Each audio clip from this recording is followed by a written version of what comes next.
વિડીયોમાં મિત્રો તમારું સ્વાગત છે. Good morning. આજે આપણે અમદાવાદના બીઆર સ્ટોરની મુલાકાત માટે જવાના છીએ. તો મિત્રો મારી સાથે જોડાઈ રહો અને આજનો વિડીયો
તો હા મિત્રો, આપણે 15મી સદીમાં જે મોહમ્મદ બેગડા દ્વારા જે કૂવો બનાવવામાં આવ્યો હતો, તો કૂવાની મુલાકાત માટે આપણે ફાઇનલી આવી ગયા. તો મિત્રો, તમને એનો ઇતિહાસ વિશે થોડું સમજાવું. તો મોહમ્મદ બેગડો એ સમયમાં એની આવી 20 કન્યાઓના એક રાજ્યથી બીજા રાજ્ય પર આક્રમણ કરવા માટે 20 કન્યાઓનો બહુ મોટો પ્રકોપ હતો. એટલે એ વખતે એની મમ્મી જે માં કહે ને એને એ સમયમાં નાનપણથી ઝેરના થોડો અર્ક આપેલો. એટલે મોટો થતાં એને ગમે તે 20 કન્યા કે કોઈ પણ એના પર પ્રહાર કરે કે કોઈ એટેક કરે તો એને કોઈ એની પર અસર ના થાય. એટલા માટે એ હર રોજ પોતાની જાતમાં થોડું અર્ક ઝેરનો લેતો હતો. એટલે ઝેરના લેવાથી એના શરીરનું તાપમાન જે ટેમ્પરેચર કહે ને એ બહુ થઈ ગયેલું. એટલે એ સમયમાં એના તાપમાનના લીધે એને વધારે પડતા ઉનાળાના દિવસોમાં એમાં ઠંડકમાં રહેવું પડતું હતું. એટલે મિત્રો, એ સમયમાં ઠંડકમાં રહેવા માટે મોહમ્મદ બેગડાએ આવી રીતે બમ્બરે કૂવો બનાવેલો અને અમદાવાદમાં હોજે કુતુબ એટલે પેલું શું કે કાંકરિયા તળાવ એ બનાવેલું. એટલે ઠંડકમાં ઉનાળાના દિવસોમાં એવું ઠંડકમાં રહી શકે એટલા માટે બનાવેલું. અને આ જે કૂવો હોય એના કુલ 7 માળ છે અને લગભગ 70 ફૂટ ઊંડો હોય અને 120 ફૂટ એનો ઘેરાવો હોય. તો મિત્રો, આવો તમને બતાવું એક કૂવાનો.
ફાઇનલી મિત્રો આ ભમરિયા કૂવાનો અંદરનો નજારો તો તમે જોઈ શકો છો કે કેવો અદ્ભુત કૂવો બનાવેલો છે.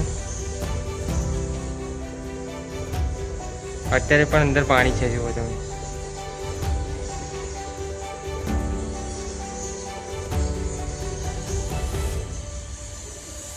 કુલ 7 માળનો આ કૂવો છે મિત્રો.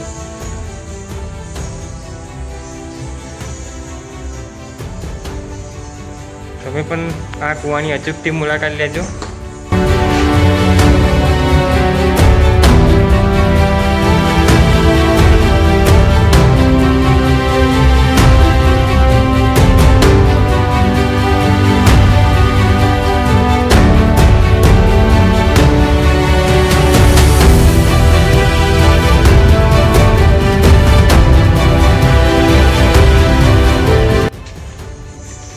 ચારે બાજુ મિત્ર મોટા મોટા ખંડ ઓરડીઓ જે રહેવા માટે મોહમ્મદ બેગડો યુઝ કરતો હતો એ ખંડરો આ રીતની છે જુઓ છો.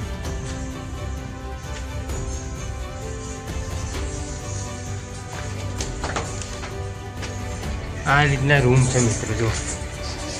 અત્યારે તો કદાચ આ એક ચિડિયાઘર બની ગયું છે પણ આ રીતના આ બીજો માળ છે મિત્રો.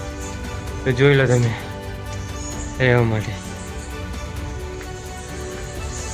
અત્યારે તો ફક્ત ને ફક્ત કબૂતર અને ચામાચીડિયા જ એનો યુઝ કરી રહ્યા. હું તમને બતાડું છું તેનો નજારો.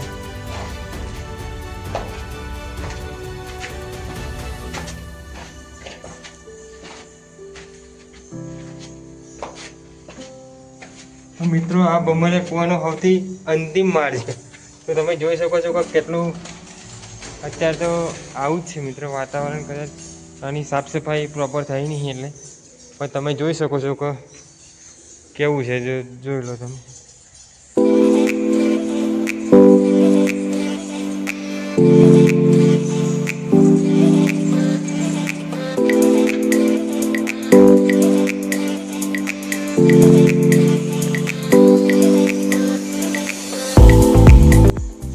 પંદરમી સદીમાં મિત્રો આ કૂવો બનાવેલો તો